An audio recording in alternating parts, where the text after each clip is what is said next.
Bien, muy buenas tardes, estimadísima señorita y señores estudiantes. Me da muchísimo gusto realmente volverlos a saludar en esta nueva jornada de trabajo. Para mí siempre es un verdadero gusto, un verdadero placer poder trabajar con ustedes, aún sabiendo que puedo aportar modestamente a la formación académica de ustedes como futuros ingenieros e ingenieras forestales, pero sobre todo lo que más me anima y más me alienta es de que pueda aportar modestamente a la formación integral de ustedes como personas, como seres humanos. Soy un convencido de que una persona extraordinaria tranquilamente puede llegar a ser un excelente ingeniero e ingeniera forestal. Bien, entonces vamos a dar inicio a las actividades académicas del día de hoy, para lo cual entonces le voy a permitir registrar la lista. Por favor, tengan la bondad de poner atención. Señoritas y señores, Abad Mónica, Abad Mónica. Buenas tardes, ingeniero presente. Mónica, buenas tardes, qué gusto saludarla, bienvenida. Arias Cristina, Arias Cristina. Inge, ¿cómo está? Buenas tardes, presente. Buenas tardes, qué gusto saludarla, bienvenida. Atienzi Doris, Atienzi Doris. Buenas tardes. ¿Cómo está, mi estimada Doris? Buenas tardes, qué gusto saludarla, bienvenida. Burneo Luis, Burneo Luis, Burneo Luis. Bueno. Cabrera Isaac, Cabrera Isaac. Buenas tardes, ingeniero, presente. Isaac, buenas tardes, qué gusto saludarlo, bienvenido. Cabrera David, Cabrera David. Buenas tardes, ingeniero, presente. ¿Cómo está, mi estimado David? Buenas tardes, qué gusto saludarlo, bienvenido. Campos Marisol.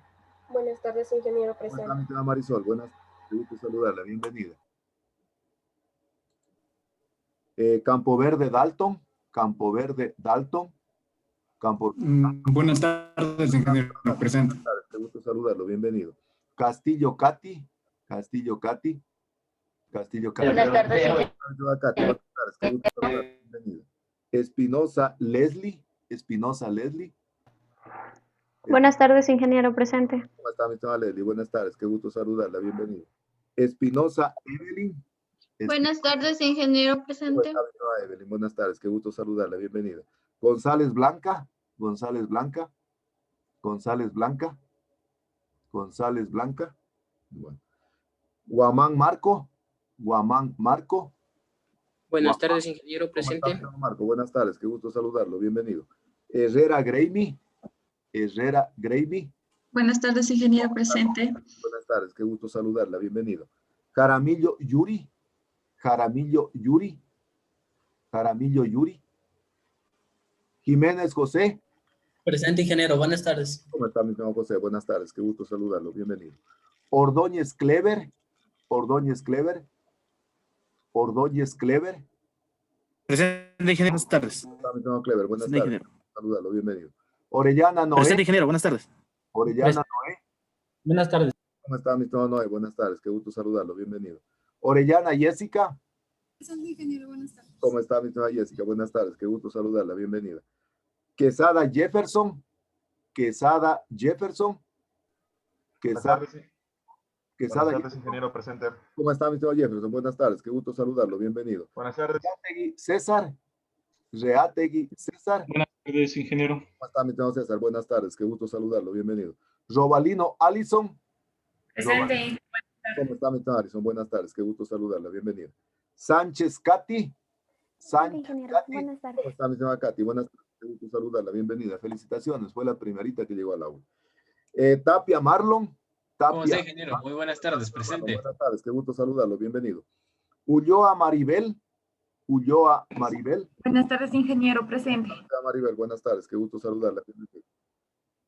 Vaca Jason. Buenas tardes, ingeniero presente. Buenas tardes, qué gusto saludarlo, bienvenido. Verde Soto Tania. Verde Soto Tania. Verde Soto Tania. Sí la vi por aquí a Tania. ¿Cómo está Tania? Buenas tardes, sí la vi. Vivanco y Elena. Vivanco y Elena. Buenas tardes, Inge. ¿Cómo está mi tía Elena? Buenas tardes. Presente, Inge, buenas tardes. Yunga Jackson. Yunga Jackson. Presente, buenas tardes. ¿Cómo está mi tía Jackson? Buenas tardes, qué gusto saludarlo, bienvenido. Zapata Alex. Zapata Alex. Buenas tardes. Buenas tardes, qué gusto saludarlo, bienvenido. Y finalmente Shingre William. Presente, ingeniero, buenas tardes. ¿Cómo está mi tía William? Buenas tardes, qué gusto saludarlo, bienvenido. Les repito, Burneo Luis. Burneo Luis. Inge, presente, buenas tardes. Buenas tardes, qué gusto saludarlo, bienvenido. González Blanca. González Blanca. Y finalmente Jaramillo Yuri. Jaramillo Yuri. Inge, La compañera Yuri me comentó que tenía que irse a Solca por un problema de la bolita.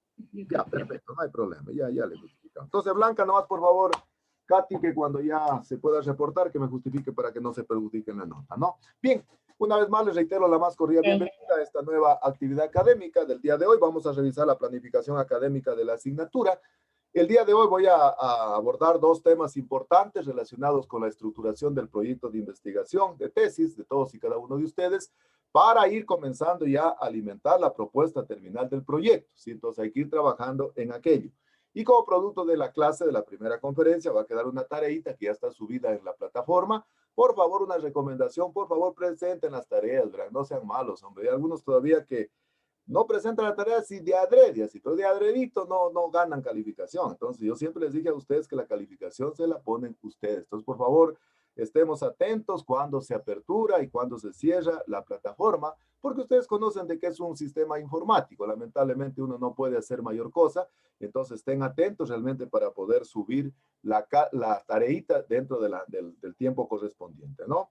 Bien, para la próxima clase vamos a analizar el tema 5 y 6 del documento guía. Entonces, esto hay que exponerlo para la próxima semana, para el próximo lunes. Hay que presentar asimismo el resumen y la exposición en PowerPoint. ¿No? Ya está explicado, tiene esta tarea. Entonces, vamos a explicar, por favor, el tema 5 y el tema 6. Abramos el documento guía. Entonces, el tema 5 y el tema 6 lo vamos a dividir. Entonces, el tema 5 lo vamos a dividir en 3 subtemas, que sería para el grupo 1, para el grupo 2 y para el grupo 3. Y el tema número 6, que es el último tema ya, que es el último tema en cambio, es un solo tema que va a ser el grupo 4 y el grupo número 5.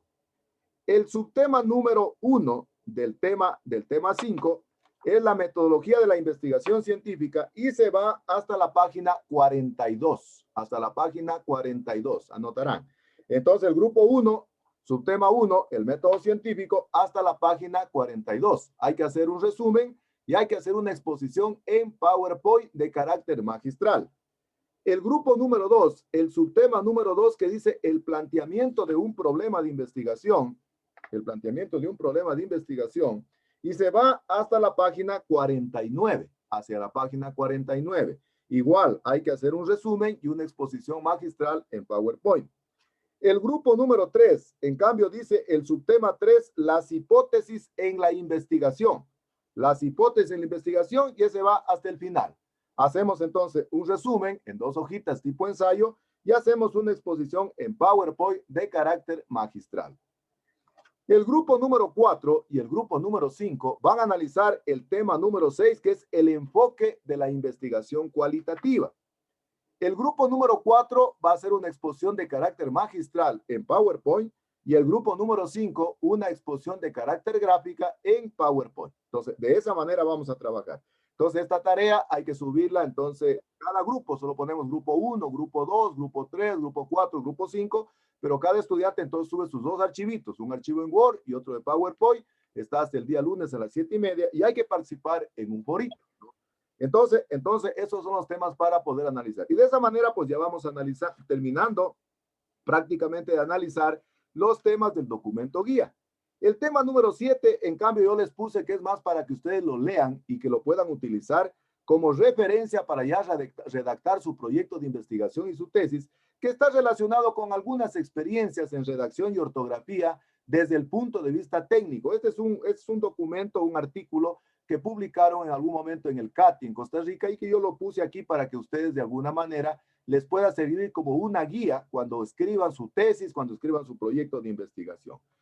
Entonces, de esa manera vamos a trabajar. Entonces, ¿está claro, por favor? ¿Sí está claro entonces el tema que vamos a trabajar cada grupo? ¿Está claro?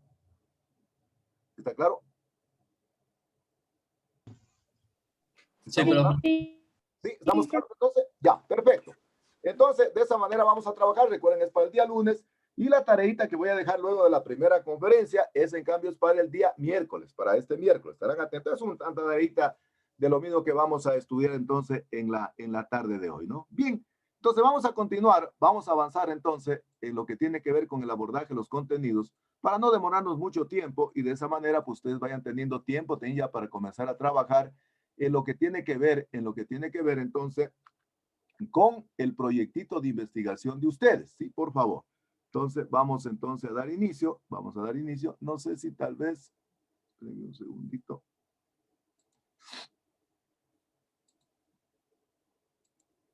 Ya, ¿me confirma, por favor, si están observando la pantalla? Sí, Inge. Perfecto, Sí. muy bien. Bien, a mí siempre me gusta iniciar mis intervenciones, mis clases, dándoles a conocer a ustedes alguna frasecita que de alguna manera esté relacionada con la temática que estamos estudiando. Y me voy a permitir socializar con ustedes una frase que a mí particularmente me gusta mucho y que es de Aristóteles. Dice que es de importancia para quien desea alcanzar una certeza en la investigación el saber dudar a tiempo. Miren, esta es una frase muy recurrente y que definitivamente pues calza muy bien en la situación que ustedes están. Eso significa entonces que el proyecto de investigación de test hasta el último se pueden hacer algunos cambios, algunas enmiendas. Es decir, el proyecto de investigación no es ya algo totalmente terminado, no es una camisa de fuerza, sino que realmente el investigador, a medida que va profundizando en el análisis, por ejemplo, del marco teórico, va dándose cuenta cómo está la metodología de cada uno de los objetivos, incluso puede cambiar cierto tipo de información e incluso puede cambiar de investigación. Entonces dice Aristóteles que es de importancia para quien desee alcanzar una certeza en su investigación el saber dudar a tiempo. Porque si uno duda a tiempo, entonces se va a evitar tener dificultades en el futuro. Yo a veces he tenido algunos casos de estudiantes que generalmente a veces no avisoran o no se dan cuenta del proyecto que están planteando y al final comienzan a tener dificultades. Entonces, para evitar realmente aquello, es importante, hoy todavía que estamos a tiempo, de tratar de hacer las enmiendas necesarias. Verán, una vez que el proyecto de investigación, de tesis de ustedes, ha sido ya aprobado por la coordinación de la carrera, generalmente cualquier cambio, fíjense, cualquier cambio que en cambio hagan en ese momento, tienen que solicitar la autorización, en este caso, de la carrera. Recuerden ustedes que alguna vez decíamos que en derecho las cosas se deshacen como se hacen. Entonces, así como se aprueba el proyecto de investigación, así mismo se pide, por ejemplo, que se incorpore un cambio en alguna parte del trabajo. Entonces, para evitar eso, por favor, revisemos bien a detalle nuestro trabajo de investigación. Bien, en función de aquello, el día de hoy voy a analizar otra temática que es de fundamental importancia y que realmente calza dentro de la metodología. Por favor, me confirman si están observando la pantalla, por favor. ¿Están observando? Sí, ingeniero. Bien, vamos a ver entonces el día de hoy lo que tiene que ver con el sistema de variables. Ustedes saben que cuando uno hace una investigación, para que esa investigación tenga la categoría, tenga el carácter de ser una investigación científica, es de fundamental importancia que lo hagamos a través de la evaluación de variables. Cuando hablamos de variables, entonces ahí le estamos dando una connotación científica a nuestro trabajo de investigación. Entonces, desde esa perspectiva, vamos a ver algunos elementos que es de fundamental importancia considerar cuando se establecen las variables. Es decir, cuando el conjunto de variables que se están queriendo medir, que se están queriendo cuantificar en la investigación, se constituyen en el sistema de variables. A mí siempre me gusta poner la línea base, es decir, empezar desde el principio para que todos mis estudiantes realmente tengan un conocimiento de causa de qué es lo que vamos a estudiar. Producto de esta conferencia, estarán atentos, va a quedar una tareita de manera individual, una cuestión totalmente sencilla, aplicativa de lo que vamos a estudiar entonces en la tarde de hoy. Vamos a ver lo relacionado con las variables, ¿no? Que es de fundamental importancia cuando uno monta un trabajo de investigación y para saber qué es lo que tiene que evaluar.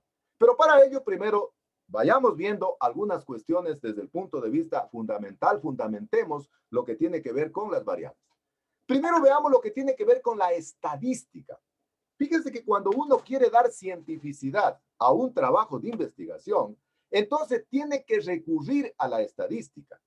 La estadística ustedes conocen, ustedes estudiaron ya a lo largo de toda la formación académica que han ido recorriendo en la carrera de Ingeniería Forestal. Ustedes han estudiado estadística, han estudiado diseño experimental y en definitiva lo que hace la estadística es manejar, es procesar los datos, es decir, toda la información que el investigador ha levantado, que toda la información que el investigador ha producido, entonces a través del manejo estadístico comienza entonces a generar información. Pero básicamente lo que hace la estadística es en base a la traducción o en base, qué sé yo, a la interpretación de la información, tratar de minimizar los riesgos para que el investigador pueda tomar decisiones adecuadas. De ahí la importancia entonces que tiene en un trabajo de investigación, si se quiere tener la categoría de ser científica, de recurrir a la estadística. Es decir, la estadística nos permite el procesamiento de los datos, nos permite el análisis de los datos y en función de aquello, entonces nos permite realmente en la toma de decisiones minimizar los riesgos. Veamos otros elementos que son fundamentales dentro de la estadística. Por ejemplo, ¿qué es la medición? Si ustedes se acuerdan posiblemente algún rato cuando estudiaron dasometría o cuando estudiaron medición de árboles, se hablaba de la medición de los árboles. Y generalmente cuando se habla de medición, decimos que es la asignación de números que se da a las características que se está estudiando, siguiendo cierto tipo de normas, siguiendo cierto tipo de reglas. Cuando hablamos de medición, generalmente siempre decimos que la medición puede ser directa o puede ser indirecta. Generalmente decimos que la medición es directa cuando asignamos números a los individuos, es decir, para de alguna manera poder describir las características que representan ese tipo de individuos. Por ejemplo, si yo estoy hablando de un árbol que está, qué sé yo, derribado o está de pie, yo hago la medición de la altura, puedo hacer la medición del DAP, puedo luego en función de aquello hacer el cálculo, en cambio, del área basal del volumen. A eso decimos que es una medición directa, pero en algunos casos también se recurre a mediciones indirectas, es decir, cuando el investigador no tiene la posibilidad de ponerse en contacto directo con el objeto que va a medir. Por ejemplo, a través de la estimación. A través de la estimación estamos haciendo una medida indirecta. Entonces, la medición es la asignación de números que de alguna manera nos permiten describir las características que tienen esos individuos. ¿Qué es, en cambio, desde el punto de vista estadístico, un dato? Un dato, en cambio, decimos es el número, es la valoración que surge como producto de esa medición. Y decíamos que esa medición puede ser directa o puede ser indirecta. Es directa cuando el investigador se pone en contacto con el objeto a medir. Es decir, cuando realmente hace contacto realmente directos, incluso se puede, qué sé yo, manipular el objeto que se va a medir. Ahí estamos hablando entonces que la asignación de números lo hacemos a través de la medición directa. Pero también decíamos que la medición puede ser estimación o puede ser una medición indirecta. Ahí recurrimos a métodos estadísticos para poder establecer el número o la valoración que se da a ese dato. Veamos otros conceptos fundamentales. Estos datos, desde el punto de vista estadístico, deben tener una característica fundamental que es la confiabilidad. ¿Qué decimos que es la confiabilidad? Decimos que la confiabilidad es la consistencia. Es decir, la consistencia que tienen los datos que yo realmente he ido midiendo, que yo he ido levantando. Es decir, a mí la confiabilidad me da la consistencia. Es decir, que los datos que yo estoy levantando de mi ensayo, de mi investigación, sean confiables. Y al ser confiables, entonces yo tengo la plena seguridad que el análisis estadístico también me va a arrojar un resultado que sea confiable. Entonces, la confiabilidad va de la mano de la consistencia. Otro elemento fundamental, que es de fundamental importancia analizarlo en el proceso del tratamiento de los datos desde el punto de vista estadístico, es la validez. ¿Qué decimos que es la validez desde el punto de vista estadístico? La validez decimos cuando realmente el dato que uno está levantando refleja exactamente la realidad que se quiere medir. Es decir, si estoy midiendo el DAP, pues el DAP lo puedo determinar en metros, lo puedo determinar en centímetros, lo puedo determinar en decímetros, lo puedo determinar en milímetros. Si estoy midiendo, no sé, la altura, puedo medirla en metros, no sé, en decímetros, en centímetros, etcétera, etcétera. Es decir, la validez va de la mano de que realmente lo que queremos medir existe realmente en la realidad. Pero otro elemento fundamental para poder realmente hacer el tratamiento estadístico es la representatividad. Es decir, hasta qué punto los datos que yo estoy levantando de mi investigación están en la capacidad de poderse realmente inferir. Es decir, en la capacidad de poder generalizar los datos. A medida que los datos se vuelven mucho más representativos, generalmente yo tengo mayor capacidad para poder inferir, para poder generalizar los resultados, ¿no? Pero también decíamos que eso va de la mano un poco de la confiabilidad. Es decir, por ejemplo, hablábamos la semana anterior, por ejemplo, del coeficiente de variación. Si el coeficiente de variación es muy grande, la representatividad va a ser muy pequeña. A medida que disminuye, decíamos, el coeficiente de variación, posiblemente yo tenga mayor capacidad de poder generalizar los datos. Y si puedo generalizar los datos, yo diré que existe representatividad en los datos que yo he levantado en mi investigación. Desde esa perspectiva, el investigador puede trabajar o puede procesar datos primarios o puede procesar datos secundarios. ¿Cuáles son los datos primarios? Los datos primarios generalmente son los que el investigador de manera directa los levanta. Es decir, son aquellos datos que el investigador los construye. Son aquellos datos que el investigador realmente en el transcurso de la investigación los va construyendo, los va realmente asimilando, los va haciendo. Y por lo tanto, entonces, esa información que va construyendo el investigador, decimos que incluso son datos mucho más confiables. Si realmente los hacemos de la mejor manera, la información primaria que está generando el investigador va a ser información mucho más confiable.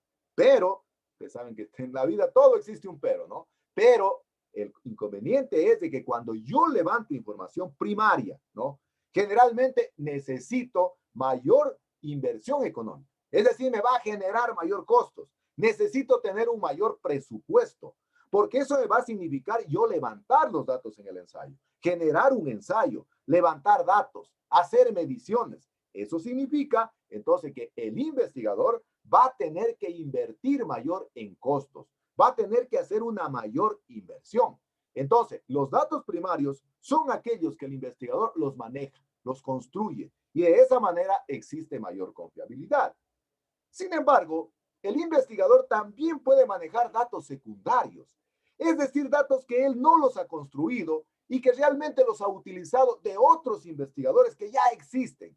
Es decir, son datos que realmente son de carácter indirecto porque han sido diseñados por otros investigadores, por otras personas. Generalmente en este tipo de información secundaria, el investigador que utiliza los datos secundarios no tiene la plena seguridad de que esos datos sean totalmente confiables. Es decir, hay mayor dificultad para poder validar los resultados. Sin embargo, como ya los datos han sido generados por otra persona o por otro investigador, una característica fundamental es de que pueden ser mucho más económicas las investigaciones. Es decir, no se requiere hacer una mayor inversión para poder hacer el levantamiento de los datos. Y desde esa perspectiva hemos puesto la línea base y ahora vamos viendo en cambio qué es una variable. ¿Qué es una variable? A ver, siempre cuando uno hace una investigación, dice, tienes que definir correctamente las variables. ¿Qué es una variable? La variable decimos que es la característica o es la propiedad que puede tener la muestra o población que el investigador está estudiando. Fíjense, entonces, la variable es la característica que de alguna manera la diferencia a una muestra de otra. Es la propiedad que tiene una muestra, es la propiedad que tiene una población de la que nosotros estamos estudiando. Y en función de esas características de la variable, entonces yo voy generando datos, voy generando información para luego hacer el procesamiento de todos y cada uno de sus datos. Entonces, fíjense, una variable es la característica, es la propiedad, que se busca ¿en dónde? Se busca medir en la muestra o la población que yo estoy estudiando. Eso habíamos visto la semana anterior, que desde el punto de vista estadístico, generalmente decimos que a medida que crece la población, debe crecer también la muestra. Es decir, la muestra debe ser representativa de la población. Hablamos desde el punto de vista estadístico, la fracción de muestreo o el porcentaje de muestreo. A medida que se incrementa el tamaño de la muestra, generalmente aumenta la confiabilidad de la información que estoy levantando. Desde esa perspectiva, ¿qué es en cambio el sistema de variables? Si yo tengo una cantidad de variables, ya sea de la muestra o de la población, a ese conjunto de propiedades, a ese conjunto de características que las representan a una población o a una muestra, a ese conjunto de variables, decimos que se trata del sistema de variables. Por ejemplo, que si hablamos de la longitud, hablemos de la altura, hablemos del DAP, del área basal, es decir, ese conjunto de características que yo estoy determinando en la muestra o la población, decimos que se llama el sistema de variables. Desde esa perspectiva, entonces las variables pueden ser de dos tipos. Pueden ser variables cuantitativas y pueden ser variables cualitativas. Cada una de ellas tiene su propia característica. Cada una de ellas incluso se clasifican de diferentes maneras. Por ejemplo, las variables cuantitativas a su vez se pueden diferenciar o se pueden subdividir en variables cuantitativas continuas y variables cuantitativas discretas. Las variables cuantitativas continuas son aquellas en donde la variable se puede expresar en valores numéricos o fraccionales. Y las variables continuas discretas son aquellas que no admitan de números fraccionales. Es decir, aquellas que no podemos expresarlas con números decimales y por lo tanto tenemos que expresarlas en números enteros. Desde esa perspectiva, entonces, vamos a ir viendo cómo se clasifican cada una de ellas. Vamos a ir viendo ejemplos y las características, incluso cómo podrían ustedes representarlas ya cuando tengan los resultados y tengan que estructurar ya sus resultados de su texto. Voy a darles algunas ideas. Entonces, las variables pueden ser cualitativas o pueden ser cuantitativas. Las cualitativas, a su vez, se pueden dividir en nominales o pueden ser ordinales. Y las cuantitativas pueden ser discretas o pueden ser continuas. Las dos tienen un tratamiento diferente desde el punto de vista estadístico. Por ejemplo, las variables cualitativas, en ellas se admite, qué sé yo, operaciones de lo que decimos la estadística descriptiva, moda, mediana, porcentajes, tasas, índices, ¿no es cierto? Pero en cambio las variables cuantitativas, discretas o continuas, admiten en cambio ya una dispersión. Es decir, recurrimos a una estadística mucho más avanzada en donde realmente se puede aplicar, no sé, medidas de tendencia central, varianza, covarianza, error estándar, error de muestreo. Entonces, las variables pueden ser cualitativas o pueden ser cuantitativas. Y en función de cada una de ellas, el tratamiento estadístico que se aplica a ellas es también diferente. Vamos a ir analizando cada una de ellas, vamos a ir describiendo cada una de ellas y vamos a ir viendo entonces ejemplos de lo que constituyen los tipos de variables. Veamos las variables cuantitativas. Decíamos que las variables cuantitativas son aquellas que se expresan en valores cuantificables y por lo tanto pueden ser de dos tipos. Pueden ser variables cuantitativas continuas o variables cuantitativas discretas. Por ejemplo, en la tarea me ponen así. ¿A qué corresponde? Me ponen así. Variable cuantitativa discreta o variable cuantitativa continua. Así es el nombre correcto, ¿verdad? Entonces, las variables cuantitativas pueden ser variables cuantitativas continuas y variables cuantitativas discretas. Las continuas son aquellas que permiten realmente, acceden a que se puedan realmente expresar en valores numéricos o valores fraccionales. Vamos a ver más adelante ejemplos, por ejemplo, el volumen, el área basal. En cambio, las variables cuantitativas discretas, así se llaman, verán, variables cuantitativas discretas. Estas no admiten decimales. Es decir, única y exclusivamente se pueden expresar en valores enteros.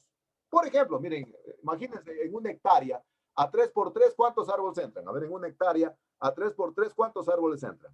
A ver, forestales. 1111 árboles. 1111. O sea, redondeando decimos 1110 árboles. Perfecto, muy bien, muchísimas gracias. Entonces yo no puedo decir, por ejemplo, de que en una hectárea entran 1110,3. No hay cómo. Entonces, el número de árboles por hectárea sería entonces una variable cuantitativa discreta, porque no admite números decimales. Veamos algunos otros ejemplos que se podrían dar entonces. Entonces, conclusión, las variables cuantitativas continuas se pueden expresar, ¿no es cierto?, en números enteros o también decimales. Y las variables discretas solo en números enteros. No admiten números decimales para poderse expresar. Veamos algunos ejemplos de ellos. Por ejemplo, variables cuantitativas continuas. Así es la denominación correcta. En la tarea tienen que ponerme así. Variable cuantitativa continua. Vamos a ver un ejemplo. Por ejemplo, el volumen. El volumen yo puedo expresar en metros cúbicos, en decímetros cúbicos, en centímetros cúbicos, en milímetros cúbicos. Puedo poner, qué sé yo, que en una hectárea hay, por decir algo, 345,3325 metros cúbicos de madera. La temperatura de Loja, no sé. ¿Cuánto es la temperatura promedio de Loja? A ver, ¿quién me dice cuánto es la temperatura promedio de Loja? A ver, la temperatura promedio de Loja. ¿Cuánto es la temperatura? 16 grados centígrados. 16, 17 grados centígrados, pero puedo decir que son 17,36, 17,32, igual la presión, igual la edad, igual el peso. Yo puedo expresarlo entonces en valores fraccionales. Es decir, este tipo de variables son variables cuantitativas continuas. Ejemplos de variables, en cambio, cuantitativas discretas, ¿no? Imagínense, ustedes están haciendo un estudio socioeconómico en una microcuenca o en una comunidad y están determinando un censo poblacional. Ustedes no pueden decir que en la microcuenca hay, qué sé yo, 345,33 personas, ¿no es cierto?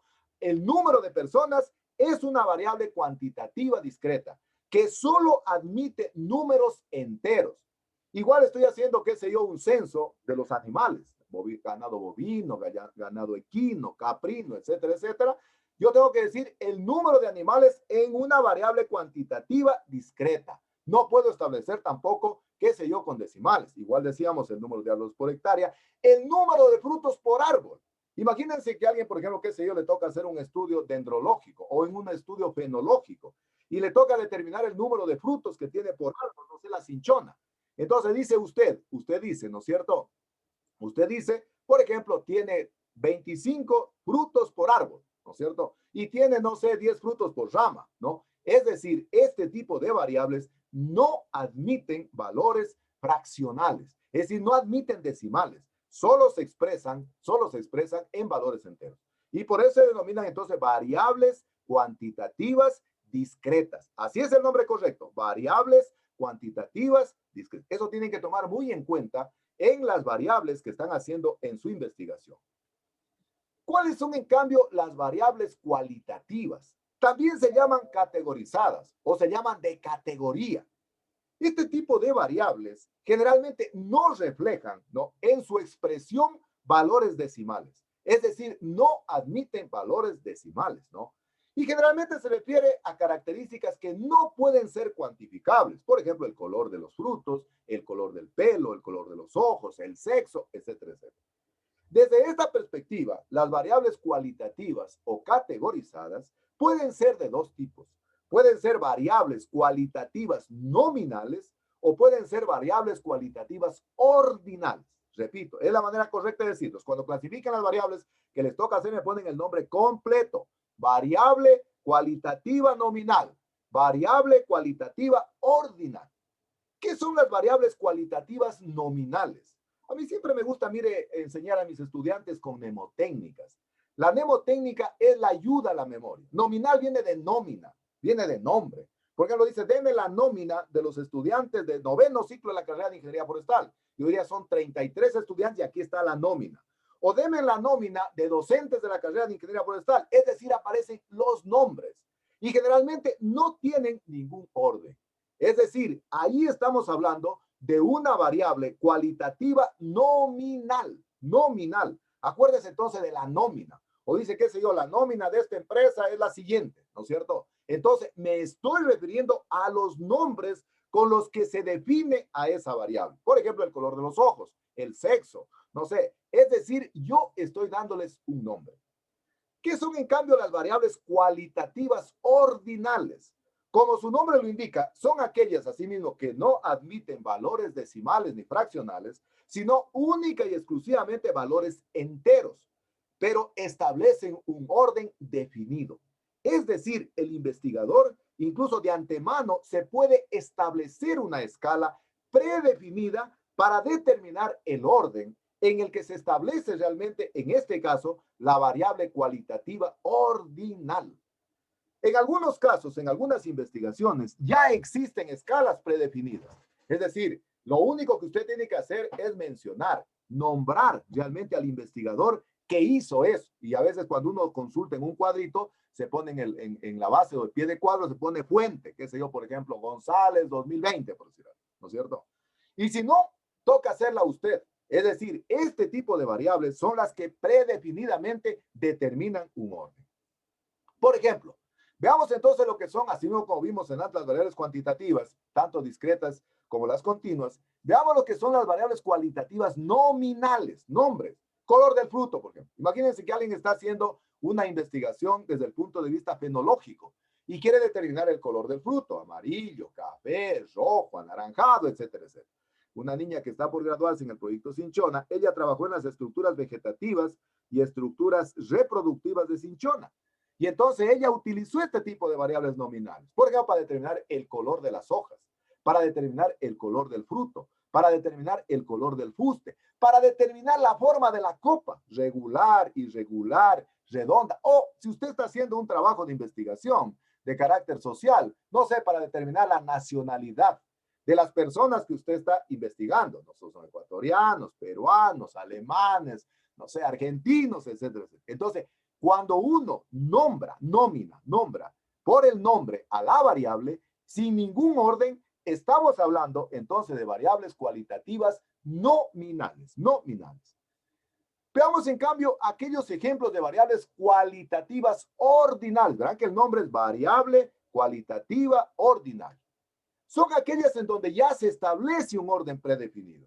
Orden que puede ser realmente tomado de una fuente, no, de un investigador que ya realizó aquello, o usted la crea. Siempre es importante citar la fuente, ¿verdad? Por ejemplo, estoy viendo el rendimiento, no sé, del pino a la fertilización. Y digo, el rendimiento es alto, es medio, o es bajo, o es bueno, regular, malo. O estoy haciendo, qué sé yo, la evaluación del ataque de una plaga. Digo, la plaga, el ataque es severo, moderado, leve. Es decir, de antemano yo estoy fijando una categoría de análisis. Es decir, estoy fijando una escala. Entonces, a eso se refiere las variables cualitativas ordinales. Y entonces, estas generalmente no admiten números decimales, no admiten, qué sé yo, admiten solo, en este caso, un orden predefinido. Veamos, en cambio, los tipos de variables que existen de acuerdo a su relación. Para que realmente se pueda establecer un sistema de variables, se requiere como mínimo que existan dos variables. Veamos lo que es la variable independiente. La variable independiente realmente es la variable causa, es la variable que afecta, es la variable que influye sobre otra variable que se puede ser la variable, qué sé yo, dependiente o antecedente. Es decir, esta es la variable sobre la cual actúa la investigación, ¿no es cierto? Y se puede presentar como causa o condición de la variable dependiente. Es decir, un cambio en la variable independiente automáticamente se va a ver traducido en la variable dependiente. Por lo tanto, la variable independiente no depende del fenómeno estudiado, es la causa, es la condición. Es decir, es la causa o la condición que genera en la variable dependiente. La variable dependiente está supeditada, está influenciada al efecto que produce la variable independiente. Fíjense, esto que pareciera tan sencillo es de fundamental importancia en el momento realmente de hacer el procesamiento de la información. Hay muchos investigadores que a veces presentan resultados erróneos cuando no saben acomodar la información, es decir, cuando no saben arreglar la información para saber cuál es la variable independiente y cuál es la variable dependiente. En cambio, la variable dependiente es la que es afectada, es la que es influenciada por la variable independiente. Esta variable dependiente es el efecto producido por la variable independiente. Por lo tanto, este tipo de variables son de efecto, no son de causa. Es decir, en ella se va a ver reflejado la incidencia que produce la variable independiente. Y esto es de fundamental importancia que el investigador lo tenga bien definido, lo tenga bien claro para poder hacer el procesamiento de su información. Pongamos un ejemplo. Miren aquí una representación en un eje de coordenadas, ¿no es cierto? Entonces, para poder realmente tener relación de dependencia y de independencia, necesitamos tener mínimo dos variables. Por ejemplo, la hora del día versus la temperatura. Es decir, yo tengo un termómetro y voy registrando la temperatura a lo largo de la duración del día, ¿no? Y voy generando entonces un sistema de relación. Esa relación me va a generar, por un lado, la hora del día vendría a ser la variable independiente, ¿no? Y en cambio la temperatura, es decir, la temperatura sería la variable dependiente. La variable independiente siempre la ubico en el eje de las X o en el eje de las abscisas que decimos, y la variable dependiente la colocamos en el eje de las ordenadas, es decir, en el eje Y. Pero la relación me genera a mí una tendencia, o me genera una forma, me genera un histograma, me genera, qué sé yo, alguna relación que a mí me permite luego poder explicar en los resultados. Entonces, en este caso, por ejemplo, tenemos aquí una curva sigmoidal, ¿no? Que refleja posiblemente, no sé, a las 12 del día o a la 1 de la tarde, es donde se generó la mayor temperatura en esa localidad. ¿Cuántas variables se deben trabajar? Esto es otra cuestión que a veces los investigadores preguntan. ¿Con cuántas variables debo trabajar? Esto depende mucho de la problemática, del problema de investigación. Pero para que se establezca una relación, se requiere como mínimo que existan dos relaciones. Es decir, que por lo menos debamos tener dos variables para que se establezca una relación.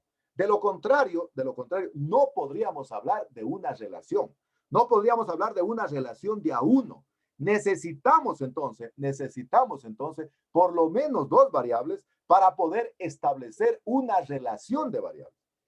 Y lógicamente una de las precauciones que debe tener el investigador es de dar tratamiento a todas las variables. Es decir, de hacer el procesamiento de todas las variables. No pueden quedar variables sueltas, es decir, no pueden quedar cabos sueltos en la investigación. Todas las variables tienen que ser realmente trabajadas, tienen que ser analizadas, tienen que ser procesadas. No pueden quedar en la investigación variables sueltas. Otro elemento fundamental que se habla mucho en la investigación es la operacionalización de las variables. ¿Qué es la operacionalización de las variables?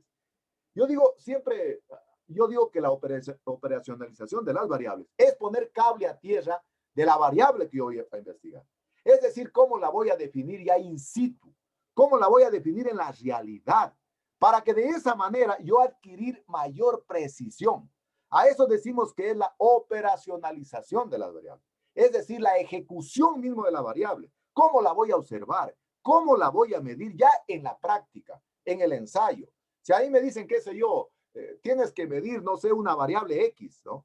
Yo tengo que saber exactamente en mi ensayo qué tengo que medir de esa variable. A ese conjunto de medidas que se hacen de esa variable, decimos que es la operacionalización de las variables. Es decir, es tratar de operar las variables, poner en la práctica las variables. Entonces, por eso es de fundamental importancia, cuando se hace una investigación, saber dentro de esa variable qué voy a medir, qué voy a observar. Por eso digo que para mí la operacionalización de las variables es poner un cable a tierra de lo que voy a hacer desde el punto de vista práctico en el ensayo. Ejemplo, miren, yo sé que las variables que voy a medir son la edad, por ejemplo. Voy a medir la estatura, voy a medir la clase social. Pero yo necesito saber en la práctica, en la operativización de la variable, ¿qué es lo que voy a medir? Por ejemplo, en la edad, número de años. Grupo etario, por ejemplo. Distribución etaria, miren. Eso es la operacionalización de las variables. La estatura, altura en centímetros, puedo hacer una división por grupos etarios y medir, qué sé yo, la altura que tienen esos diferentes grupos etarios. Y si estoy, qué sé yo, evaluando clases sociales, el nivel de educación, los ingresos, la ocupación, la profesión, el nivel de escolaridad. Es decir, ese tipo de medidas que hago, que constituyen parte de la variable, decimos que es la operacionalización de las variables. Es decir, a veces yo ya sé qué medir. La operacionalización sería cómo debo medir. ¿Qué es lo que tengo que medir, por ejemplo, en la edad? Dice número de años. Y a su vez lo dividí en números etarios, ¿no? Es decir, estoy clasificando en diferentes grupos etarios. Es decir, tengo que saber exactamente qué voy a medir dentro de cada variable. En resumen, entonces, del uso de variables a trabajar. ¿Dónde se identifican las variables? Las variables se identifican del problema de investigación. Por eso es de fundamental importancia definir adecuadamente el problema de investigación. ¿Dónde definimos las variables? El marco teórico es de fundamental importancia. Es decir, nos va a brindar información que realmente le va a servir de respaldo al investigador para poder conceptualizar sus variables, para poder operativizar sus variables. Tendría que revisar datos similares, tendría que revisar información similar, otro tipo de investigaciones en donde realmente para saber cómo definieron ese tipo de variables. ¿Dónde las observamos o las medimos a las variables? En el diseño metodológico, es decir, en la metodología. Ahí es donde operacionalizamos las variables. Por eso que la metodología es de fundamental importancia que estén bien definidas las variables. Es decir, que exactamente sepa qué es lo que voy a tomar. Yo por lo que les decía a ustedes, si ustedes ven que un objetivo no tiene variables, es decir, no sé qué medir, puede ser que ese no sea un objetivo, puede ser que sea una actividad. Si no tiene la capacidad de poder generar variables, significa entonces que ese objetivo no está bien definido y por lo tanto habría que hacer un replanteo de ese tipo de variables. Veamos algunos ejemplos, en cambio, cómo representarlas. Les he dado entonces las ideas de lo que son las variables, lo que es la operacionalización de variables, los tipos de variables. Ahora el investigador ya tiene la información, ¿verdad? Y aquí es el mayor peligro con el que se encuentra el investigador. Ya tiene la información y no sabe qué hacer con la información. Vamos a ver realmente cómo procesar la información, qué tipos de gráficos puede utilizar. Por ejemplo, para las variables cuantitativas continuas. ¿Qué eran las variables cuantitativas continuas? Aquellas que se expresaban en valores fraccionales o valores, en este caso, decimales. Por ejemplo, puede utilizar un histograma, ¿no? Puede utilizar un histograma y con un histograma puede incluso tener, utilizando el punto medio, puede tener entonces una línea de tendencia o puede tener una curva que le va a servir fácilmente para poder describir sus resultados. Miren la diferencia que es entre tener una figura y tener todos los datos en bruto, en este caso de la variable cuantitativa continua. Variable cuantitativa discreta, ¿no? Decíamos que las variables cuantitativas discretas no admiten números decimales, solo números enteros, ¿no es cierto? Un diagrama de barras. Un diagrama de barras a mí me va a ilustrar de mejor manera la forma como tengo que presentar, en este caso, este tipo de variable. Otro ejemplo, en cambio para las variables cualitativas, decíamos que las variables cualitativas podrían ser nominales y ordinales. Las nominales, aquellas que se expresan por nombres. Por ejemplo, qué sé yo, puedo utilizar un pastel, puedo utilizar una barra, por ejemplo, qué sé yo, para el color del fruto, para el color de la hoja, para el color del fuste, y la representación es mucho más fácil, es mucho más legible, es mucho más visual, es mucho más ilustrativo presentar a través de un pastel, presentar a través de una barra. Variable cualitativa nominal, otro ejemplo, a través, qué sé yo, de un histograma, a través de una barra, a través de un pastel, yo también puedo presentar este tipo de información de variables cualitativas. Variables cualitativas ordinales, aquellas que ya están por orden establecido. Entonces, en este caso, por ejemplo, yo puedo utilizar un gráfico de barras y en ese gráfico de barras puedo poner diferentes colores y puedo poner, qué sé yo, bajo, intermedio, o alto, medio, bajo, severo, intermedio, bajo, y entonces de esa manera se va a facilitar mucho la interpretación de los resultados, ¿verdad? Fíjense que cuando el investigador tiene la habilidad de poder realmente ordenar, de poder presentar la información, es mucho más fácil para poder escribir. Yo siempre, a veces les digo a los egresados, a los tesistas, de que a veces lo más difícil es llegar a tener esta información así. Cuando usted la tiene de esta manera en un gráfico, cuando usted la tiene en un diagrama, es mucho más fácil y mucho más ilustrativo poder presentar sus resultados. Muy bien. Entonces, en función de aquello van a hacer la siguiente tareita. Entonces, ahí en la página de la asignatura ya está explicada la tarea que van a hacer en 2 hojitas. En la primera hoja, la carátula es de carácter individual la tarea, ¿no? Le ponen clasificación de diferentes tipos de variables. No anoten porque esto todo está anotado ahí en la página del EVA, ¿no? Primera variable que van a clasificar, cantidad de plántulas de Pinus pátulas producidas en el vivero forestal Argelia en el año 2019. Le ponen abajo, variable, por ejemplo, cuantitativa, continua, o sea, le ponen el nombre completo, por favor. El nombre completito le ponen abajito, nada más, solo el nombre a qué variable corresponde. Cantidad de plántulas de Alnus acuminata sembradas en el PUER en el periodo 2012-2019. Le ponen abajo el nombre completito de la variable, así como vimos hoy tarde, bien explicadito. Solo el nombre, nada más. Por eso en 2 hojitas la tarea. Tercero, altura de las plántulas de cinchón oficinal al momento del repique en fundas de polietileno. Así mismo le ponemos abajito, con otro, negritas puede ser, ¿no? El nombre de la variable a la que corresponde. Otra, cantidad de milímetros de precipitación en el cantón Macará en el año 2019. Le ponemos abajito el nombre completo de la variable. 5. Contenido de nitrógeno, bajo, medio, alto, en muestras de suelos realizadas en el PUER, ¿no? Entonces le ponemos igual abajito le ponemos el nombre de la variable completo. Y finalmente, el estado civil de los estudiantes de 5º año de la carrera de ingeniería forestal, soltero, casado, viudo, divorciado, etcétera, etcétera. Le ponemos abajito, asimismo, el nombre de la variable a la que corresponde. Esa tareita tienen que hacerla de manera individual en 2 hojitas, concretamente. Solo ponen arriba la pregunta, Lucía, enumeren las preguntas, por favor. Son 6 preguntas. Pregunta 1, debajito la respuesta. Pregunta 2, la respuesta. Hasta la pregunta 6, respuesta. En 2 hojitas.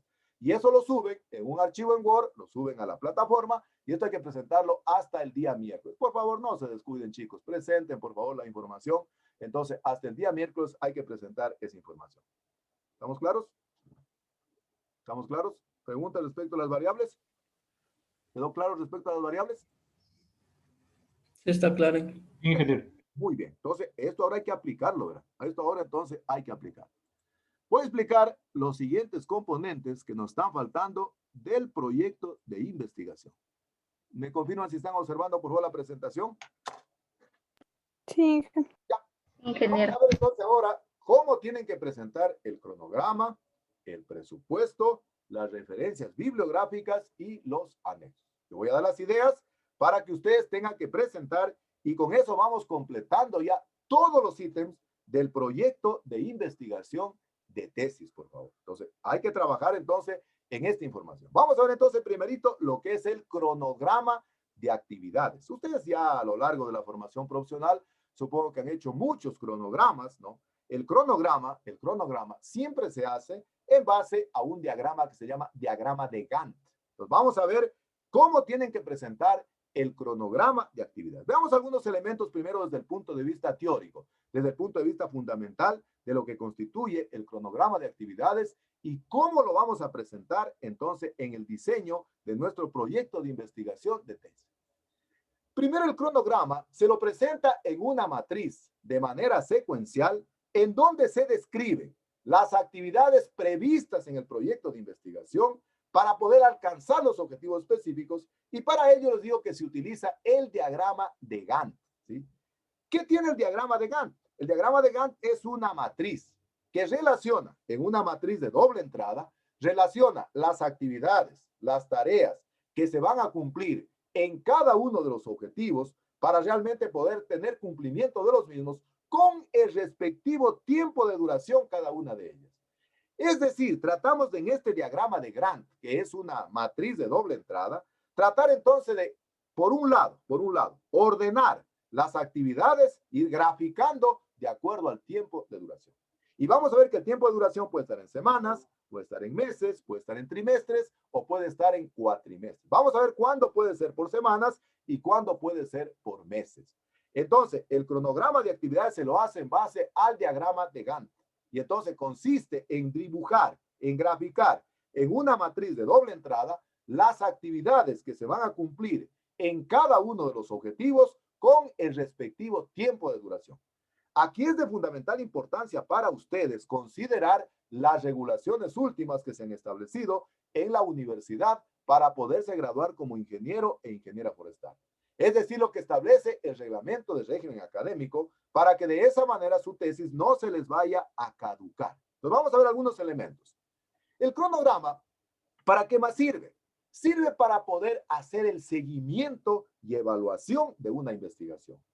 Es decir, para hacer el seguimiento de quién. Por ejemplo, del organismo financiador, del organismo que nos está apoyando económicamente en la investigación. ¿Qué tal si ustedes algún rato ya salen a la vida profesional y están haciendo un proyecto de investigación para la FAO? O están haciendo un proyecto de investigación, no sé, para el Ministerio del Ambiente, o no sé, para el GEF, etcétera, etcétera. Entonces, el cronograma sirve para poder orientar al organismo financiador para que evalúen y hagan el seguimiento de su trabajo de investigación. Es decir, para que, hasta ver hasta qué punto se están cumpliendo con las actividades y si se están cumpliendo en el tiempo establecido que determinó el investigador. En el caso de la tesis de ustedes, sirve para que el comité en cambio asesor o el director de tesis o el comité consejero vaya haciendo un seguimiento y evaluación de cómo van avanzando las actividades de su proyecto. Yo siempre digo que el investigador tiene que tener aquí, en el disco duro, en la cabeza, debe tener toda su investigación. Es decir, debe saber exactamente él. No se confíen del director de la tesis, ¿verdad? El director de la tesis tiene más actividades, tiene otras tesis, tiene otras actividades que cumplir, actividades académicas, actividades investigativas. El que es directamente responsable de ir haciendo un seguimiento de las actividades es el responsable, en este caso, el tesista o el egresado, ¿sí? Es decir, el encargado de ejecutar la investigación. para de esa manera ver cómo va avanzando. Y sabe muy bien, el primer objetivo, voy bien, ¿ah? Todas las actividades se han cumplido en el tiempo establecido. Pero en el segundo objetivo me está faltando esto. Es decir, es importante que el investigador tenga realmente presente en su mente las actividades que va a hacer. Es decir, para que el investigador vaya supervigilando, para que se vaya haciendo una autoevaluación. Es decir, para ir monitoreando cómo va avanzando el proyecto de investigación, en dónde me estoy quedando y por qué me estoy quedando. Posiblemente, no sé, falten insumos, falten recursos, no puedo salir al campo. Mire, por ejemplo, ahora con esta pandemia, muchos proyectos de investigación tuvimos que suspender las salidas al campo. Entonces, prácticamente el proceso del cronograma sirve para evaluar, para ir haciendo un monitoreo y de esa manera hacer la evaluación de cómo va avanzando el proyecto en el tiempo y en el espacio. ¿Cómo realmente se puede hacer el esquema o el cronograma de actividades? ¿No? Dije que se puede utilizar un diagrama de Gantt. Si la investigación, generalmente es una investigación pequeñita, vamos a estar haciendo una investigación para un ciclo, para una asignatura. Si la investigación dura menos de un mes o un mes, generalmente se puede detallar las actividades por semana, ¿sí? Es decir, el mes tiene 4 semanas y en las 4 semanas, qué sé yo, usted determina las actividades. Vamos a suponer que está haciendo, por ejemplo, germinación de semillas, ¿no? Germinación de semillas de cinchona, de aliso, de pino, de ciprés, y usted monta entonces un ensayito para hacer la evaluación de la germinación en ese mes. Y entonces ahí utiliza generalmente por semanas. Pero si su investigación ya dura más de 2 meses, es decir, más, qué sé yo, del tiempo previsto de un mes, es decir, como el caso de la tesis, entonces el cronograma hay que distribuirlo ya por semanas, pero hay que comenzarlo a ordenar cronológicamente, por eso se llama cronograma, cronológicamente en función de las actividades que se van a desplegar en cada uno de los objetivos y determinar en qué tiempo se va a cumplir ese tipo de actividades. Ejemplo, mira, aquí está el famoso diagrama de Gantt. Este es el famoso diagrama de Gantt. Es decir, es una matriz de doble entrada. Por un lado, en la columna de la izquierda, estamos viendo la descripción de las actividades. Aquí vamos describiendo textualmente, cronológicamente, las actividades que se deben cumplir en cada objetivo. Luego viene el tiempo, en función, si es menos de un mes, en semanas o en meses, es decir, voy dibujando, ¿no? Cada una de las actividades en el tiempo y en el espacio, ¿qué tiempo me demoro para poder cumplir ese tipo de actividades? Una recomendación por una pequeñísima experiencia que se tiene en investigación. Si ustedes saben que una actividad les va a durar un mes, pónganle por si acaso 1,5 a 2,5. 2 meses, perdón. Es decir, para tener un margen de error, ¿no? Nunca pongan realmente al filo del reglamento. Es decir, si ustedes saben que una actividad les va a durar un mes, no pongan un mes, pónganle un poquito más, por los diferentes imponderables que se puedan producir. Entonces, siempre démosle un poquito más para de esa manera evitar que nuestro cronograma se caduque. Verán que ahora con las nuevas disposiciones legales que hay para obtener el título profesional, generalmente los proyectos siempre se les está caducando y me parece que con la segunda caducidad tienen que incluso pagar un dinero, incluso tienen que matricularse en la unidad de titulación si ya el proyecto se les viene a caducar. Entonces hay que tomar muy en cuenta aquel ejemplo. Aquí hay un ejemplo incluso que les pongo, miren. Aquí hay un cronograma real, ¿no? Arriba está, por un lado, tenemos los meses y abajito está el año. Mire, yo no les recomiendo poner casi los nombres de los meses, si poner enero, febrero, sino mejor poner por números, ¿no? Por ejemplo, entonces yo pongo, dice, no sé, el año 2013, 14, lo que sea, el año que sea, ¿no es cierto? Y los enumero ahí a los 12 meses o los meses que me falten por completar ese año. Y en la parte de izquierda, en la columna de la izquierda, en cambio voy desglosando las actividades en función de los objetivos, desde la presentación y aprobación del proyecto, la visita al campo, que ha sido del tribunal o del director, luego lo que tiene que ver ya con la aprobación del proyecto, ¿no? Luego ya cada una de las etapas en función de los objetivos propuestos. Incluso, miren aquí para el ejemplo les puse fase de laboratorio, actividades para el objetivo 1, o sea, qué actividades va a cumplir concretamente. Actividades para el objetivo 2, actividades para el objetivo 3. Yo por eso les digo, no pongan muchos objetivos, ¿verdad? Yo digo que, por ejemplo, ahora con este tiempo, con estas limitaciones que hay de la TES, yo pienso que no deberían poner más allá de 2 objetivos. Incluso si tienen una fase de campo, una fase de oficina, hay que poner las actividades. Incluso, qué sé yo, hasta cuando ya se tiene la TES redactada, porque a usted en función del cronograma lo van a evaluar para que su proyecto no se caduque. Entonces, de esa manera, podemos presentar entonces nuestro cronograma de actividades del proyecto de investigación. Lo vamos a presentar entonces de esta manera. En la columna de la izquierda las actividades y en la columna de la derecha los meses con cada uno de los años y vamos a describir mejor numerándolos. No vamos a poner los nombres de los meses para de esa manera tal vez evitar o que de esa manera se nos pueda caducar muy rápido el proyecto. Y dejémosle un tiempo prudencial para que de esa manera entonces no tener que pedir prórrogas en lo que tiene que ver con la aprobación del proyecto. Hasta ahí, entonces, lo que tiene que ver con el cronograma de actividades. Segundo elemento que hay que considerar dentro del ítem del proyecto de investigación de test es el presupuesto. Entonces vamos a ver qué elementos nomás hay que considerar dentro del presupuesto. Dentro del presupuesto hay que poner estimación de costos. Es decir, yo no tengo realmente datos precisos, es decir, de lo que va a costar cada actividad, pero me voy a aproximar. Voy a tratar de estimar lo más cercamente posible y en lo posible también, como dije antes, me voy un poquito a mejor sobredimensionar. Es decir, si sé, por ejemplo, no sé, tengo que comprar un equipo y sé que un equipo cuesta, por poner un ejemplo, $300, pero hasta que me lo compren al equipo, el equipo realmente puede hacer que con el paso del tiempo se vaya devaluando, qué sé yo, se vaya incrementando el valor. Entonces yo le pongo mejor un valor un poquito más elevado. Entonces, en el presupuesto hay que tratar de hacer una estimación de costos. Si ya se trata de un proyecto de mayor envergadura, que vamos a ver más adelante, por ejemplo, que ha sido un proyecto en donde nos están financiando, ahí sí necesito yo contar con valores totalmente acercados a la realidad.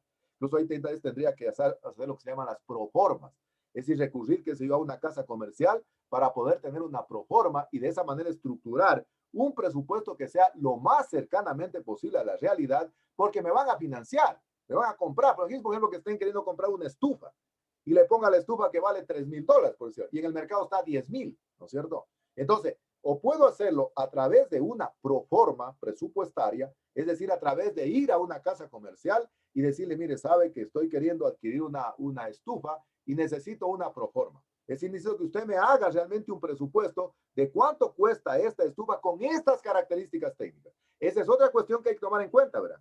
Ustedes saben que los que venden no tienen a veces mucha experiencia en la cuestión de características técnicas. Entonces, hay que explicarles exactamente cuáles son las características técnicas de ese equipo. Entonces, si se trata de un proyecto, ya digo, de gran envergadura que está siendo financiado, es importante recurrir a las proformas o también recurrir a consultar información en línea.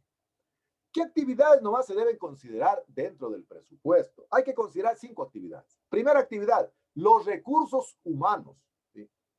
Si usted está haciendo un proyecto que va a ser financiado, usted va a contratar ingenieros, ingenieras, técnicos, jornaleros, tiene que poner los sueldos, las bonificaciones, los viáticos, subsistencia, etcétera, etcétera, ¿no? En el caso de ustedes, deberían poner un estimado de lo que cuesta, qué sé yo, el trabajo de ustedes, de lo que cuesta el trabajo que hace el director de la tesis, ¿verdad? A veces nosotros no valoramos aquello que el director de la tesis, qué sé yo, nos revisa, nos asesora, nos hace correcciones y pensamos que eso, si realmente ese señor no trabajara en la universidad, les va a ser de gratis. Entonces, hay que considerar dentro del presupuesto de los recursos humanos.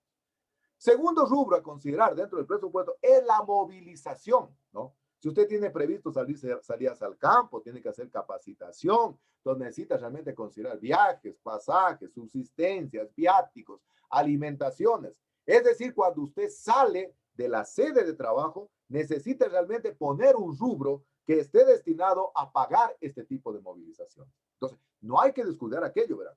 Porque si usted no lo pone, generalmente los contadores son muy estrictos, ¿verdad? Uno dice que si por decir abajo de que se olvidó de poner la movilización y quiere salir al campo, ¿vale? Y sabe que tengo que salir al campo. Enseguida el contador su rubro. Dice, no, usted no ha puesto, usted no tiene ese rubro, por lo tanto no puede salir al campo. Entonces, hay que incluir un rubro. Si dentro de sus objetivos usted tiene que hacer salidas al campo, hay que incluirlos. Aquí a veces no consideramos, verán, por ejemplo, el transporte de la universidad. A veces hay egresados que están haciendo la tesis dentro de un proyecto de investigación y dice, a mí la universidad no me ayuda en nada. Claro, no le está ayudando económicamente, materialmente, pero en cambio le está dando transporte, le está dando el uso de las herramientas, de los equipos. Entonces hay que considerar aquello. A veces uno saca para poder sufragar que es el combustible, por decir algo, o los viáticos del chofer, los viáticos del docente. Entonces hay que incluir dentro de la movilización. Tercer elemento dentro del presupuesto, la capacitación, ¿no? Es decir, puede hacer que en su proyecto de investigación tenga que hacer cursos, seminarios, capacitación dentro o fuera ¿no? De la sede del proyecto. Entonces, hay que incluir ese rubro también para cuando usted lo solicite, el contador se dé cuenta que sí está incluido ese rubro. Si usted lo pone, ese rubro, pues prácticamente está garantizado, que si hay recursos, lo van a cumplir con aquello.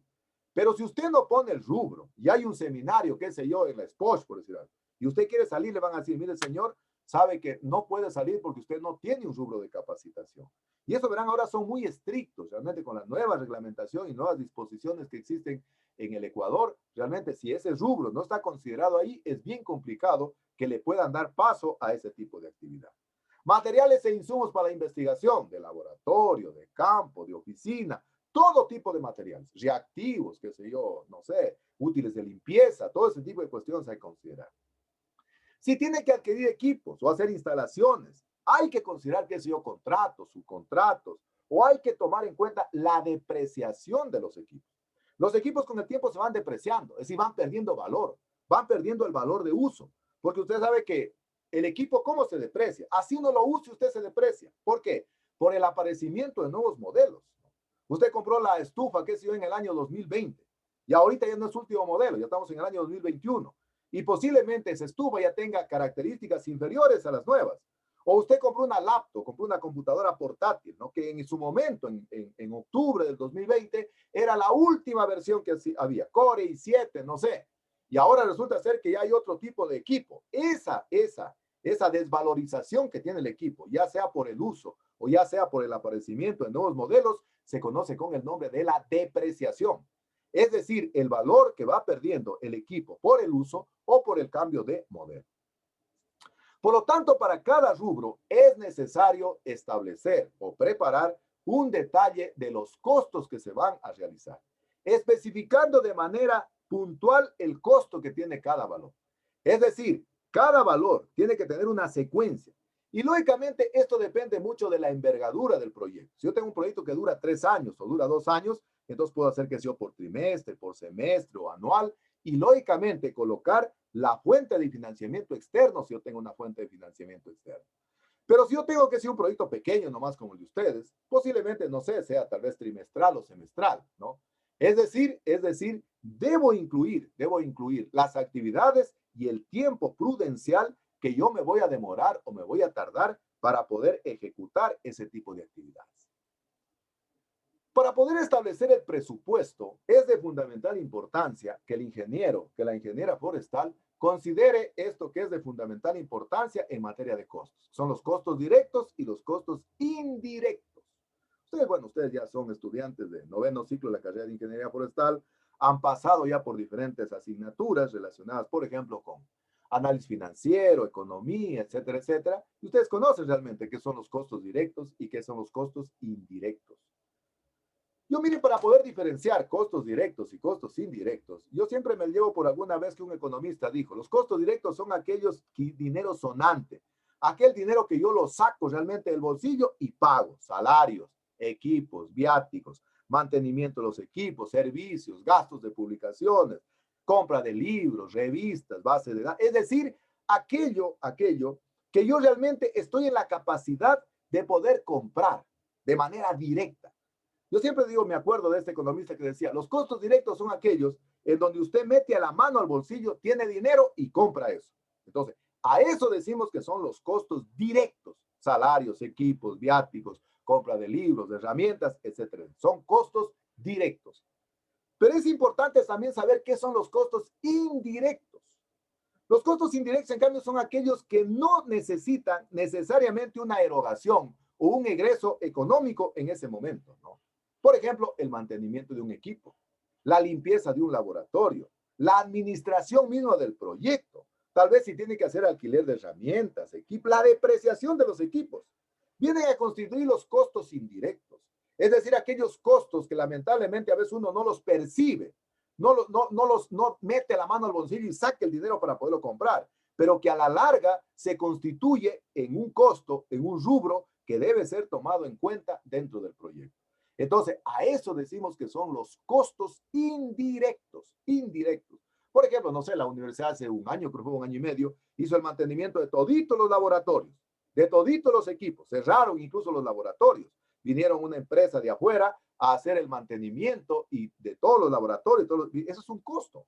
Es un costo, es decir, no es que yo no lo pagué, usted como TES no pagó, pero realmente forma parte del mantenimiento de los costos indirectos. No le costó a usted, pero le costó a la universidad. Pero va a trascender en su investigación.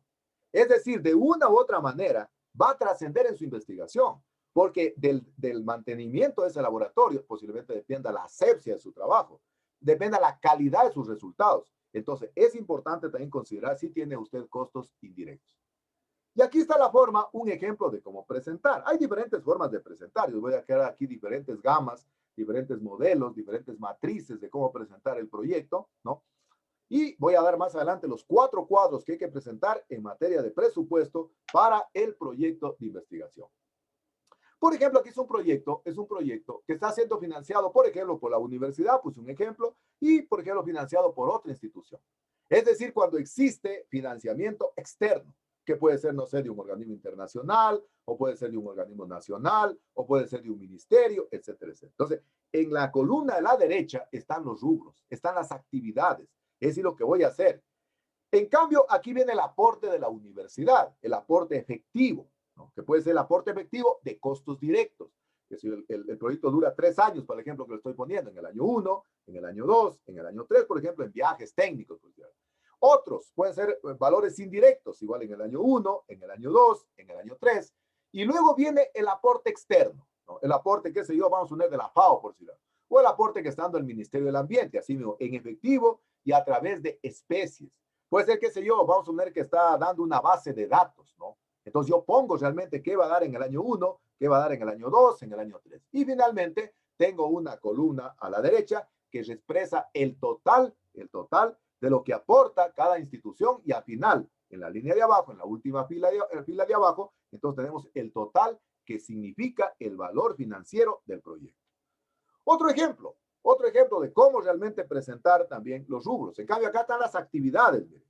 En la columna de la izquierda están las actividades. Arriba está el tiempo. Incluso este es un cronograma. Generalmente cuando algunos piden el POA, el Plan Operativo Anual. Es decir, actividades más el tiempo, que puede estar en semanas, en veces. Luego están ahí las actividades, recursos humanos, movilización, materiales, equipos, subcontratos, servicios y observaciones. Es decir, de esta manera vamos organizando las actividades con su respectivo tiempo, ¿no? Y lógicamente los rubros que corresponden en este caso a un proyecto. Esos generalmente son cuando son proyectos grandes, en donde existe intervención del presupuesto institucional y del presupuesto, qué sé yo, fuera de la institución. Entonces también puede ser una forma de presentar aquello. Pero aquí está cómo van a presentar ustedes. Ustedes el proyecto de tesis deben presentármelo en 4 cuadritos. 4 cuadritos. ¿Cuáles son los cuadros que van a presentar? Atención, por favor. Atención. Atención. Aquí es la forma como van a presentar el presupuesto. Un cuadro va a estar relacionado a los recursos humanos. Y vamos a presentar en estas 5 columnas la actividad, la descripción, la cantidad, el valor unitario y el valor total. En la actividad describimos la actividad que se va a cumplir en cada objetivo. En cada objetivo. Ponemos cada actividad que se va a hacer en cada objetivo. Luego ponemos la descripción, si va a ser en jornales. Es decir, la unidad realmente que nosotros vamos a describir. Qué sé yo, jornales, por decir algo. Luego, ¿qué cantidad de jornales? 8, puse un ejemplo. Recolección de material vegetal puede ser, ¿no es cierto? Descripción, jornales. ¿No? Jornales o día de trabajo. Cantidad van a ser 8 jornales, ¿no? El valor unitario, que es $12, por ejemplo. Y el valor total. Esa descripción tengo que hacer para todas y cada una de las actividades relacionadas con el cuadro de recursos humanos. Primer cuadro, entonces, que tengo que hacer es el cuadro de los recursos humanos. Recursos humanos. Es decir, lo que voy a gastar en mi proyectito de investigación de tesis para poder ejecutar las actividades que están previstas en cada uno de los objetivos. Cuadro número 2, los recursos físicos. ¿Qué va en los recursos físicos? Haciendo la descripción, la unidad, la cantidad, el valor unitario y el valor total. ¿A qué se refieren los recursos físicos? Todos los materiales, todos los insumos que yo voy a utilizar para poder ejecutar mi trabajo de investigación de test. Por ejemplo, papel aluminio, pues sí, papel filtro, y tengo que poner la unidad de medida. Por ejemplo, papel filtro, un rollo. ¿Y por qué es importante poner aquello, verdad? Porque cuando uno realmente envía un proyecto de investigación, generalmente las personas de adquisiciones no conocen qué es papel aluminio, qué es el papel aluminio, cómo viene, cuál es la presentación. Entonces viene la presentación en rollo. Ah, ya, perfecto, viene en rollo. ¿Y cuántos quieren? 2. Queremos 2. ¿Y cuánto cuesta cada uno? Cuesta $2 cada uno. ¿Y cuánto sería en el total? $4. Entonces, voy haciendo un desglose de cada uno de los recursos físicos y al final voy a tener un subtotal. Acá tengo un subtotal. El subtotal de recursos humanos. Ya tengo un primer subtotal. Subtotal de recursos humanos. Aquí voy sumando cada uno de los recursos físicos que yo requiero para poder hacer mi proyecto de investigación. Porque voy a poner un ejemplo. Dice alcohol potable. ¿Cuál es la unidad de medida? Galón. ¿Cuántos galones quiero? 1. ¿A cómo está? $10. ¿Cuánto es el valor total? $10. Luego dice, quiero cloro. Galón, la unidad de medida. Cantidad, 1. Necesito el valor unitario, 5. No, como es le pongo $5, ¿no es cierto? Es decir, miren. Aquí es importante realmente este desglose, esta descripción de las actividades para que a usted le puedan adquirir si es un proyecto de financiación o para usted poder considerar en este rubro que es de fundamental importancia porque aquí nos va a salir un subtotal, es decir, el subtotal de los recursos físicos, el subtotal de los recursos físicos. Cuadro número 3, otros servicios. Aquí realmente se incluyen otro tipo de cosas que no pertenecen ni a los recursos humanos ni a los recursos físicos. Por ejemplo, voy a proyectar un tríptico, o voy a hacer, no sé, un póster, o voy a hacer la impresión de la tesis, ¿no es cierto? Entonces pongo igual unidad, por ejemplo, que ha sido tríptico, documento. ¿Cuántos voy a publicar? 50. ¿Cuánto vale publicar cada uno? $1. Como son 50 por 1, $50. Y tengo un subtotal. Tercer cuadro. Entonces, en el tercer cuadro van ustedes a presentar los otros servicios. Y dentro de los otros servicios, entonces tenemos todo lo relacionado con aquellos rubros que no están incluidos ni en recursos humanos, tampoco están incluidos en los recursos físicos. Y finalmente el cuadro número 4. Pondrán atención al cuadro 4. El cuadro 4 es un resumen de los costos. Es decir, un resumen del cuadro de recursos humanos, de recursos físicos y de otros servicios. ¿Cómo ponemos? Ponemos la descripción y el valor total. En el valor total ponemos el subtotal que significa cada recurso. Por ejemplo, el subtotal de recursos humanos, el subtotal de los recursos físicos, el subtotal de otros servicios. Y abajito si ven que en la última línea dice imprevistos 10%. Bueno, ustedes saben realmente lo que son los imprevistos. ¿Con qué finalidad se ponen imprevistos? Para tratar de suplir las eventualidades en el cambio de valor de un equipo. Es decir, en el cambio de un valor de un insumo. Vamos a ver que usted preguntó cuando estaba haciendo el proyecto, preguntó que el rollo de papel aluminio costaba $1. Pero resulta ser con esto de la inflación y todas cuestiones ya no cuesta $1, vale $1.50. Entonces le vamos a poner el 10% a los imprevistos. Vamos a poner 10% de imprevistos por cualquier eventualidad que se nos presente. Y luego la sumatoria de los recursos humanos, los recursos físicos, otros servicios y los imprevistos, entonces nos va a dar el presupuesto total del proyecto de investigación de test. Entonces, el proyecto de investigación de test en el ítem de presupuesto vamos a poner 4 cuadros. Cuadro 1, recursos humanos. Cuadro 2, recursos físicos. Cuadro 3, otros servicios. Y cuadro 4, resumen de costos. ¿Está claro? ¿Sí me están entendiendo, por favor? ¿Sí me están entendiendo? Sí, ingeniero. Perfecto, muy bien. Pasamos al siguiente ítem del proyecto de investigación de tesis, que son las referencias bibliográficas, ¿no? Miren, hoy en día, no sé si a ustedes vayan a aplicar este programa que hace un año, creo 2 años, aplicaron a todos los egresados, que era el URCUM. ¿Qué era el URCUM? El URCUM realmente es aquel que va contrastando la bibliografía que usted tiene en su documento con la bibliografía que aparece al final. Yo me he dado cuenta que en muchas tesis, a veces usted tiene citas bibliográficas en el texto, pero no tiene al final de la bibliografía. Entonces, hay que poner toda la información consultada en libros, en revistas, en artículos científicos, en fuentes del Internet, pero que sean confiables. Les recomiendo, por favor, que utilicen Google Académico. El Google Académico generalmente se responsabiliza de la fuente bibliográfica, ¿verdad? Y es mejor hacerlo a través del Google Académico, por favor. Entonces, trabajemos con fuentes confiables y revisen que toda la información, todas las citas bibliográficas de libros, de artículos científicos, de información, de internet, etcétera, etcétera, estén en la bibliografía.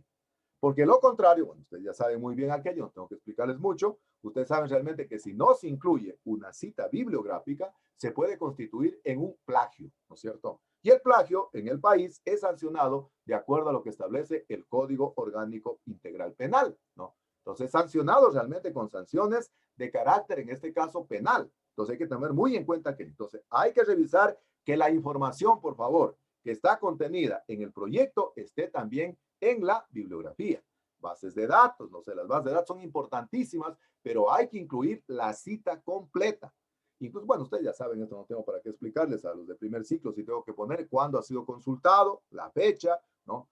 Cuándo fue, cuál es la fuente, que es de fundamental importancia, ¿no? Cuándo se utiliza información, en este caso, virtual o del internet o bases científicas, se debe incluir todo ese tipo de información para de esa manera poder evitar cualquier problema desde el punto de vista del plagio. Entonces, la información de la bibliografía debe ser completa, debe ser pertinente, debe ser actual y debe estar entonces incluido todas las citas bibliográficas que estamos citando, que según Valverde 2020, ese Valverde 2020 tiene que estar citado en su bibliografía. Entonces, eso hay que tomar en cuenta en el proyecto de tesis. Veamos el siguiente ítem, los anexos. Los anexos. Fíjense, algunos no le dan tanta importancia a los anexos. Sin embargo, los anexos son súper importantes, ¿verdad? Los anexos se llaman apéndices, llaman algunos, ¿no? A los anexos, ¿no? Pero da la casualidad que a veces hay trabajos de investigación de tesis que más tienen anexos que el mismo documento. Se dice generalmente de que en los anexos se incluye solo lo que no debe ir en los resultados, ¿no? Solo lo que no debe ir en los resultados. Es decir, lo estrictamente necesario que permita aclarar información. Por ejemplo, el programa informático, datos, mapas, encuestas, etcétera, etcétera. Pero da la casualidad que a veces algunos miden el DAP, la altura. Con eso calculan el área basal y tienen el cálculo del volumen. Y lo botan a anexos. Cuando de eso tranquilamente pudieran hacer un cuadro resumen y, por ejemplo, tener una curva de crecimiento en función de la altura, una curva de crecimiento en función del diámetro, una curva de crecimiento en función del área basal, del volumen, ¿no? Es decir, aquí viene mucho la habilidad del investigador para poder primero sacarle provecho a la información y realmente presentar la información con los gráficos que vimos en antes, ¿no? A través de un crucigrama, perdón, a través de un organigrama, a través de un pastel, a través de un histograma, etcétera, etcétera. Pero ya digo, muchas investigaciones, todo lo botan a anexos. Cuando yo veo realmente aquello, me da la impresión de que el investigador no tiene la capacidad de síntesis, no tiene la capacidad de análisis. La información que usted la levanta, como vimos en antes, la información que usted va levantando tiene que ser analizada, tiene que ser procesada y tiene que ser presentada en los resultados. Si mismo la información no es requerida, no es necesaria, entonces ahí sí puede ir en anexo. En anexo entonces se presenta solo la información que no va en los resultados. Por ejemplo, un programa informático, un mapa, no sé, una encuesta, instrumentos de medición, incluso hasta fotografías, y a veces hasta las fotografías es necesario presentarlas en los resultados. Es decir, a veces hay fotografías que son súper importantes, que aclaran. Por ejemplo, esta señorita que les digo que está ya haciendo los trámites, ¿verdad?, para graduarse, hizo su trabajo de investigación en órganos vegetativos y reproductivos de cinchona. Por ejemplo, ella tiene muchas fotos comparando procedencias de las hojas de Urituzinga y de Selva Alegre. Entonces, en primera instancia las había botado toditas esas fotos que eran súper importantes, las había botado a anexos. No digo, no, hay que rescatarlas. Hay que rescatar y hacer un análisis comparativo. Y entonces ahorita puso las hojas de Urituzinga versus las hojas de Selva Alegre, ¿no? Los frutos de Urituzinga versus los frutos de Selva Alegre. Es decir, las fotografías solo las necesarias van en anexo. Las otras tranquilamente pueden servir para poder aclarar en los resultados. Muy bien, ahora sí, con esto ya quedamos listos y ahora sí vamos a trabajar entonces en la estructuración del cronograma de actividades del proyecto de investigación de tesis, considerando lo que hemos estudiado el día de hoy. Es decir, ordenando las actividades en el tiempo y en el espacio de acuerdo a los objetivos cronológicamente descritos. Entonces vamos a ordenar la información que tienen en su proyecto de tesis. Vamos a incluir el presupuesto en los 4 cuadritos. En el cuadro, entonces, que dijimos recursos humanos, recursos físicos, otros servicios y un cuadro resumen de costos. Entonces, en la parte del presupuesto del proyecto de investigación, vamos a incluir aquello. Y vamos a incluir entonces los rubros que habíamos señalado, tanto de costos directos como costos indirectos, y de esa manera entonces completamos nuestro presupuesto, ¿sí? Y finalmente, vamos ya a ordenar la bibliografía consultada de acuerdo a las normas APA, ¿no? Es decir, tratando en lo posible de que toda la información que ustedes han consultado, ya sea en libros, en revistas, en artículos científicos, en bases de datos, y que constan en el documento del proyecto de investigación de TES, ya sea en la introducción, ya sea en el problema, en la justificación, en la revisión de literatura, en la metodología, etcétera, etcétera, toda esa información tiene que estar dentro de la bibliografía consultada de acuerdo a las normas APA, ¿sí? ¿Está claro? Entonces, de esa manera, completamos los ítems que establecen en la facultad para poder presentar entonces el proyecto de investigación de TES. ¿Estamos? Bueno, hasta ahí. No sé si tal vez tienen alguna pregunta. Vamos encendiendo las camaritas porque yo quiero darles tiempo también ya para que vayan comenzando a trabajar. No sé, sentamos las camaritas para ir terminando. No sé si tal vez tienen alguna pregunta, alguna duda, tal vez que no quedó claro, alguna cuestión. Esos ítems ya tenemos que comenzarlos a trabajar, por favor. Ya tenemos que comenzarlos a trabajar. ¿Preguntas? ¿Inquietudes? ¿Sí está claro? ¿Quedó claro, por favor? ¿Sí está claro lo que tienen que hacer? Muy bien. Perfecto, entonces, está claro lo que tenemos que hacer, entonces vamos completando ya los ítems que nos faltan para poder completar nuestro trabajo de investigación de TES. Y ya voy a explicarles cuándo tienen que presentarlo ya, cuándo hay que presentarlo. Recuerden que ya estamos en la recta final, miren cómo pasa el tiempo, estamos en febrero, prácticamente segundo mes del año, ¿no? Y prácticamente pues el tiempo pasa volando. Y entonces, por favor, no se descuiden en ir trabajando entonces los diferentes ítems que nos faltaban ya para completar nuestra propuesta de proyecto de investigación de TES. Proyecto de investigación de TES, que a algunos les va a servir posiblemente para graduarse en la universidad y graduarse de manera particular como ingenieros e ingenieras forestales, y posiblemente ese proyecto pues nos sirve también para poder acreditar la asignatura. Recuerden que dijimos que el último proyecto va a tener el equivalente a una evaluación de la asignatura. Entonces, por lo tanto, trabajémoslo bien, vayámoslo trabajando paulatinamente, no desperdiciemos, chico, el tiempo. Por eso, de en adelante van a tener tiempo ya para comenzar a estructurar el proyecto de investigación de tesis en los rubros que nos estaban faltando. ¿Alguna pregunta, alguna inquietud? ¿Alguna duda? ¿Está claro? Sí.